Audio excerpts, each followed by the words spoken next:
In this digital age, candidates reach voters through social media and broadcast ads that people can see or hear on their cell phones, tablets, and TV sets. But there's no substitute for traditional campaigning. The personal touch, the face-to-face encounter, shaking as many hands as they can even before the campaign period officially starts. Campaign managers call it ground war. And for presidential candidates, it can be a big test of endurance and financial resources. You cannot rely solely on television ads for a campaign. It might work for a senatorial candidate because you're 1 out of 12. But for a presidential and vice presidential candidate, you have to cover as much ground as possible. You have to be seen. They have to listen to you. Veteran campaign strategist Lito Banayo, who is now involved in Mayor Rodrigo Duterte's presidential candidacy, acknowledged the difficulty of visiting all 81 provinces. More so meeting most of the 54 million registered voters for the May 9 elections. More than half of them are in Luzon, while the rest are nearly equally divided between Mindanao and the Visayas. Banaya says campaign sorties are designed based on areas where certain candidates are strong and where they are weak, as shown in the surveys, and where voters are concentrated. That's why candidates often go to populous provinces like Cebu, which has 2.7 million voters, Cavite, which has 1.8 million voters, and Pangasinan, which has 1.7 million voters. Let's be honest, no. You don't normally go to Batanes, not for any reason, but because of the remoteness and the small population size, no.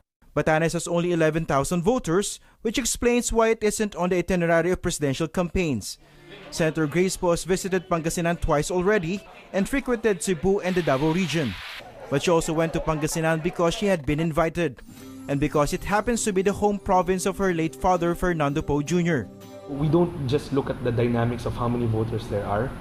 As mentioned, we have to visit as many provinces, as many cities, as many municipalities, and try to explain to the people why you're running. Because they have a lot of ground to cover, it helps if candidates start early, like what Vice President Jejomar Binay did. The key to success to the victory of Vice President Jejomar Binay is really back to basics, grassroots campaigning.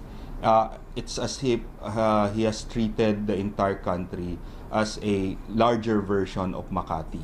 Since 2010, he has gone around the country several times, even in nooks and crannies that no candidates have gone before. Ang difference dyan is, siguro yung other candidates, ginagawa yan kasi importante para sa kampanya.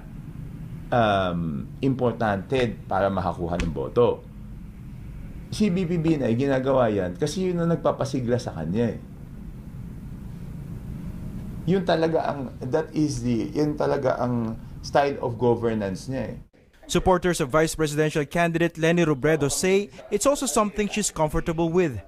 Lumalabas talaga na if Leni is able to go to a place, makilala siya ng tao, agad-agad yung conversion at yung kagustuhan ng tao na tulungan siya. Campaign strategists agree much of the election battle is waged on air and on social media. But voters also need to see the candidate in person to see if he or she has any more to offer than what the political ads promise. Christian Esguerra, ABS-CBN News.